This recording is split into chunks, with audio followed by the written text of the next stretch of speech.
Mister perfect extra gold திருமணமான ஆண்களுக்கு திருப்பு முனையை ஏற்படுத்தும் ஹலாலான இயற்கை வியாகரா.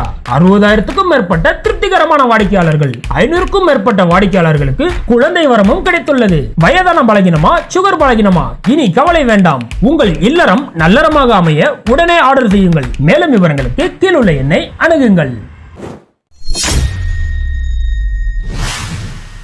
போய் உங்க போனை செக் பண்ணுங்க, இல்லைன்னா நீங்களும் கைது செய்யப்படலாம்.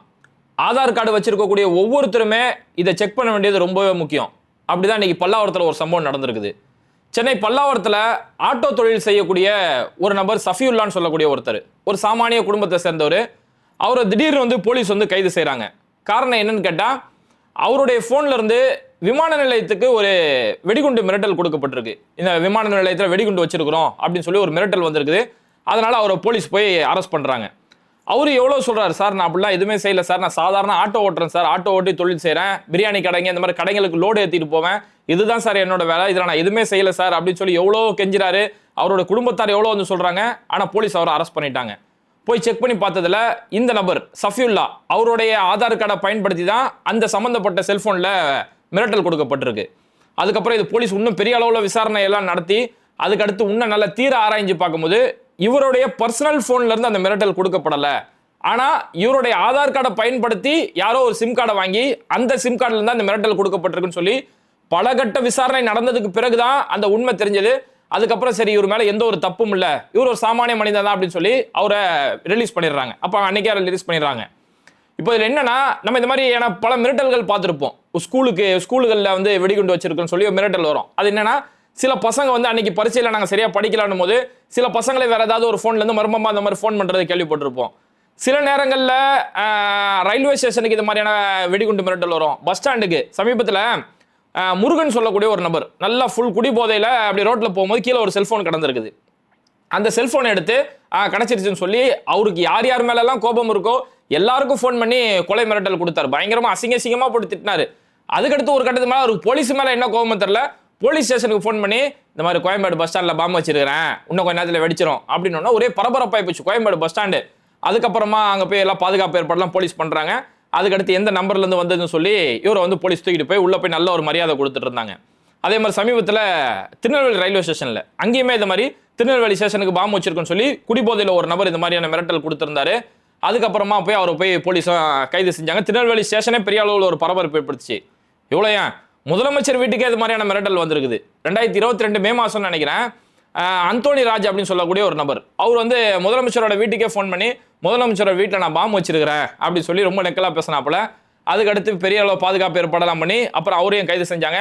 அதுல இருந்து ஒரு சில வாரம் கழிச்சு இன்னொரு நபர், அவருடைய பேர் தாமரை கண்ணன், அவருமே இந்த மாதிரி முதலமைச்சர் வீட்டுக்கு பாம்பு வச்சிருக்கேன் அப்படின்னு சொல்லி இந்த மாதிரி செய்யக்கூடிய இது மாதிரி பல செய்திகள் நம்ம கேள்விப்பட்டிருப்போம். ரயில்வே ஸ்டேஷனுக்கு, ஸ்கூலுக்கு, ஏர்போர்ட்டுக்கு, இப்படி பல சம்பவங்கள் நம்ம கேள்விப்பட்டிருப்போம். இதெல்லாம் குடிபோதையில இது மாதிரியான பண்ணக்கூடிய காரியங்கள். ஆனா அதுவே ஒரு இஸ்லாமியன் பேர் கொண்ட ஒருத்தன் செஞ்சுட்டான், இஸ்லாமியன் பேர்ல இந்த மாதிரியான மிரட்டல் வந்துச்சுன்னா அது பெரிய பரபரப்பா பேசப்படும். ஏன்னா இஸ்லாமியன் அப்படின்னால இங்க பார்க்கக்கூடிய கண்ணோட்டம் அந்த மாதிரி இல்லையா, அந்த மாதிரி தான் இந்த சஃபியுல்லா அவருடைய நம்பர்ல இருந்து இந்த மாதிரியான கால் வந்திருக்குது அப்படின்னு இது ஒரு பெரிய பரபரப்பு ஏற்படுத்தி பெரிய அளவுல விசாரணை எல்லாம் பண்ணதுக்கு அப்புறம் தான் சஃபியுல்லா மேல எந்த ஒரு குற்றமும் இல்லை அப்படின்னு தெரிஞ்சு அவரை ரிலீஸ் பண்ணியிருக்கிறாங்க.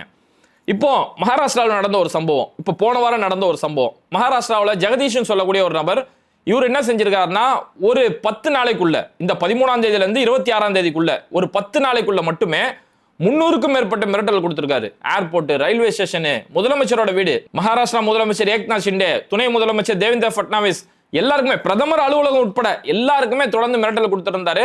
அதுக்கப்புறமா அவரை கைது செஞ்சாங்க. கைது செஞ்சதுக்கு அப்புறம் பார்த்தா இந்த நபருக்கு இதே வேலை 2021 இந்த மாதிரி செஞ்சிருக்காரு சொல்லி கைது செஞ்சிருக்காங்க. இப்படி குடிபோதையிலையோ இல்ல திமிர்லையோ மனநலம் பாதிக்கப்பட்டோ இப்படி பல பேர் செய்யறது வழக்கம். அதுல இப்போ பல்லாவரத்துல நடந்த சம்பவங்கள் இது அவருக்கும் இந்த சம்பவத்துக்கு சம்பந்தமே இல்லை. ஆனா இவரோட ஆதார் கார்டு யாரும் அவங்க மிஸ்யூஸ் பண்ணியிருக்கிறாங்க அப்படிங்கிற இந்த செய்தி வருது. அப்போ ஆதார் கார்டு வச்சிருக்கக்கூடிய ஒவ்வொருத்தருமே நம்ம இந்த இடத்துல அலர்ட்டா இருக்க வேண்டியது ரொம்ப முக்கியம். ஏன்னா நம்மளுடைய ஆதார் கார்டை பயன்படுத்தி வேற யாராவது சிம் கார்டு வாங்கியிருந்தா அதுல மாட்ட போறது, அதுல சிக்க போறது நாம தான் அப்படிங்கிற ஒரு மிகப்பெரிய ஒரு எச்சரிக்கை இருக்குது. இந்த பிரச்சனை எங்க இருந்து ஆரம்பிக்குது அப்படின்னா, சிம் கார்டு வியாபாரம் செய்யக்கூடிய ஒரு சிலர் பண்ணக்கூடிய தப்பால தான் அது நடக்கும். ஏன்னா இன்னைக்கு நம்ம சிம் கார்டு வாங்க போகும்போது நம்மளுடைய கைரேகை முதலாம் எப்படின்னா, நம்ம ஒரு ஜெராக்ஸை கொடுத்தா போதும், ஒரு ஆதார் கார்டோ ஒரு ஓட்டர் ஐடியோ ஜெராக்ஸ் மட்டுமே கொடுத்தா போதும், உடனே சிம் கார்டை கொடுத்துருவாங்க. சிக்னேச்சர் கூட அவங்க இஷ்டத்துக்கு கூட போட்டுக்கலாம். அதுக்கப்புறம் அதுல ஒரு மாற்றம் கொண்டு வந்து ஆதார் கார்டு மட்டும்தான் சிம் கார்டு வாங்க முடியும், அதுலயும் கைரேகை கண்டிப்பா வைக்கணும் அப்படின்ற ஒரு சிஸ்டம் வந்ததுக்கு அப்புறம் இப்போ போலி சிம் கார்டு ஓரளவுக்கு தவிர்த்தாச்சு. ஆனா இருந்தாலுமே சில சிம் கார்டு வியாபாரிகள் என்ன செய்யறாங்க அப்படின்னா, அவங்களுக்கு சிம் கார்டு விற்பனை தேவைங்கிறதுக்காக கைரேகை வைக்க சொல்றாங்க. கைரேகை வச்சு நம்பர் எல்லாம் செலக்ட் பண்ணி எல்லாமே முடிஞ்சாச்சு, எல்லா ப்ராசஸும் முடிஞ்சிடும். கடைசியில் இல்ல சார் இது ஏதோ ஃபெயில் ஆகி போச்சு, நீங்க திரும்ப ஒரு வாட்டி வைங்களேன், இது ஏதோ சென்டிங் ஃபெயில் ஆயிருச்சு, நீங்க வேற ஒரு நம்பர் செலக்ட் பண்ணுங்களேன் அப்படின்னு சொல்லி வேற ஒரு நம்பர் செலக்ட் பண்ணுவாங்க. ஆல்ரெடி ஒன்று ஜென்ரேட் ஆச்சு பாருங்க, அந்த நம்பர் என்ன செய்வாங்க தனியாக ஒதுக்கி வச்சுட்டு இந்த இந்திக்கார பசங்க வராங்கல்ல, வட மாநில இருந்து இங்கே தொழில் செய்ய வரக்கூடிய இந்திக்கார பசங்க, அவங்க கையில் ஆதார் கார்டு இதெல்லாம் இங்கே கொண்டு வந்திருக்க மாட்டாங்க. ஆதார் கார்டு நை வேற நம்பர் கே மாலும் நை அப்படின்னு சொல்லி வருவான். அப்போ அது மாதிரியான ஆதார் கார்டு இல்லாத நபர்கள் வரும்போது அவங்களுக்கு அந்த சிம் கார்டோட விலையை 2 மடங்காக சொல்லுவாங்க. இப்போ நார்மலாக ஒரு சிம் கார்டு 300 ரூபா விற்கிறாங்கன்னா அந்த இந்திக்கார நண்பர்கள்கிட்ட ஒரு சிம் கார்டு 600 700 ஏன்னா வித்தவுட் ப்ரூஃப்ல உனக்கு நான் தரேன் அப்படின்னு சொல்லி இது மாதிரி ஒரு எக்ஸ்ட்ரா ஒரு லாபம் கிடைக்கும் அப்படிங்கிறதுக்காக யாரோ ஒருத்தர் பேர்ல இவங்க ஏற்கனவே ஒரு சிம் கார்டு ரெடி பண்ணி வச்சிடறாங்க. எனக்குமே பல்லாவரத்தில் இது மாதிரி ஒரு சம்பவம் நடந்துச்சு. நான் முதல்ல பல்லாவரத்தில் வியாபாரம் செஞ்சுட்டு இருந்தேன். அப்போ நான் சிம் கார்டு வாங்க போகும்போது கைராக வச்சு எல்லாம் ஓகே ஆச்சு. ஆனால் கடைசியில் இல்லை சார் ஏதோ ஒரு ப்ராசஸ் ஃபெயில்ட் ஆயிருச்சு, நீங்கள் திரும்ப வைங்க சார் அப்படின்றாங்க.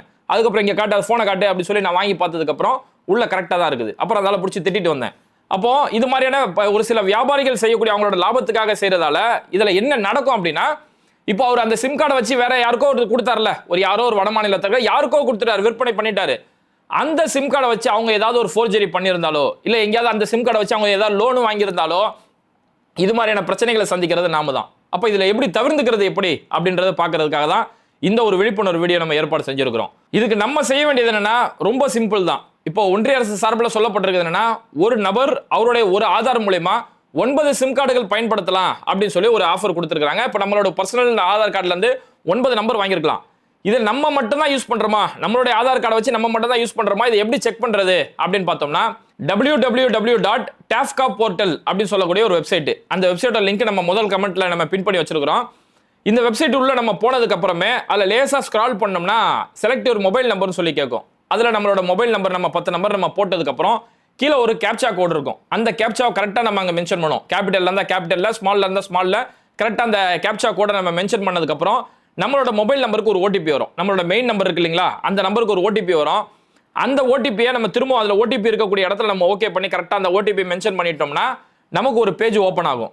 அந்த பேஜ்ல உங்களுடைய ஆதார் கார்டை பயன்படுத்தி இங்க எத்தனை சிம் கார்டுகள் வாங்கப்பட்டிருக்கு, இந்த ஆதார் கார்டுல எத்தனை சிம் கார்டு பயன்பாடுல இருக்குன்னு சொல்லி ஒரு லிஸ்ட் ஒன்று ஓபன் ஆகும்.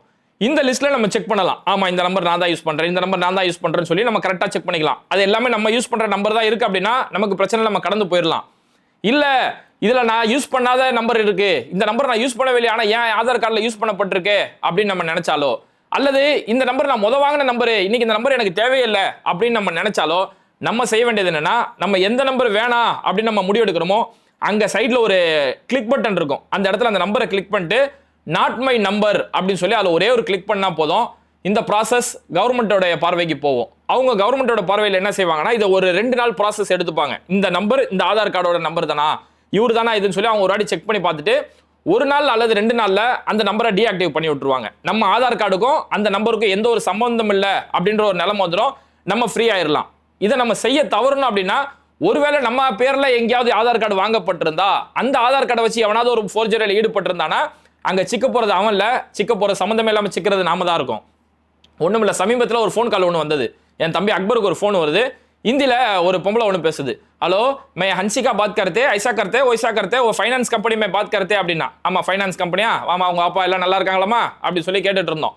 அப்புறம் பார்த்தா திடீர்னு இல்லம்மா அதுக்கு மேல நமக்கு ஹிந்தி தெரியல, ஏமா எனக்கு ஹிந்தி தெரியாது தமிழ்ல சொல்லணும்னு அதுக்கடுத்து ஒருத்தன் வாங்கி பேசுறான். ஒருத்தன் பை நம்மளுக்கு ஆதார் கார்டு மே நீங்க லோன் வாங்கியிருக்கு, நீங்க லோனுக்கு இன்னும் 25,000 ரூபாய் கட்டணுங்க அப்படின்னு சொல்லி ஒருத்தன் தத்தக்கா புத்தக்கான்னு தமிழ்ல ஒருத்தன் பேசிட்டு கிடக்குறான்.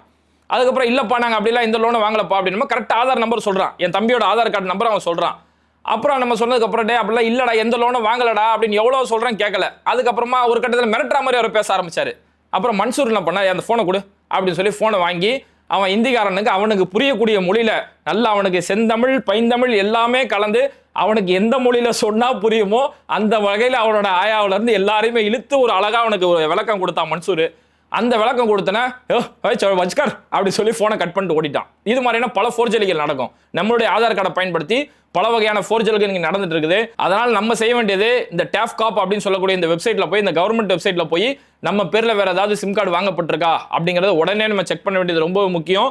அப்படி இல்லைன்னா இன்னைக்கு பல்லாவரத்தில் ஒரு அப்பாவி குடும்பம் அவங்க எந்த அளவுக்கு ஒரு மன உளைச்சல் ஆயிருப்பான்னு கொஞ்சம் யோசிச்சு பாருங்க. ஒரு சாமானிய ஆட்டோ ஓட்டக்கூடிய குடும்பம், அந்த குடும்பம் இப்படி திடீர்னு போலீஸ் அரெஸ்ட், நீ பாம்பு வச்சு வெடிகுண்டு மிரட்டல் கொடுத்த அப்படின்னா அந்த குடும்பம் எந்த அளவுக்கு மன உளைச்சல் ஆயிருப்பாங்க. எந்த தப்பும் செய்யாத ஒரு குடும்பம். அப்ப இந்த மாதிரியான ஒரு பிரச்சனையை நம்ம சந்திக்க கூடாது அப்படின்னா கண்டிப்பா அதை செய்ய வேண்டியது நம்ம ரொம்ப முக்கியம். ஏன்னா பல வகையில் என்ன செய்யறாங்க, நம்மளுடைய ஆதார் கார்டை எங்கேயாவது கசிஞ்சாலுமே அதை வச்சு பல வகையான லோன் வாங்கக்கூடிய அளவுக்கு இன்னைக்கு பல வகையான மோசடிகள் பண்ணப்பட்டு இருக்கு. அதனால இந்த இடத்துல ஒரு விழிப்புணர்வு இருக்க வேண்டிய ரொம்ப முக்கியன்றதுக்காக தான் இந்த பதிவை நம்ம பதிவு செய்யறோம்.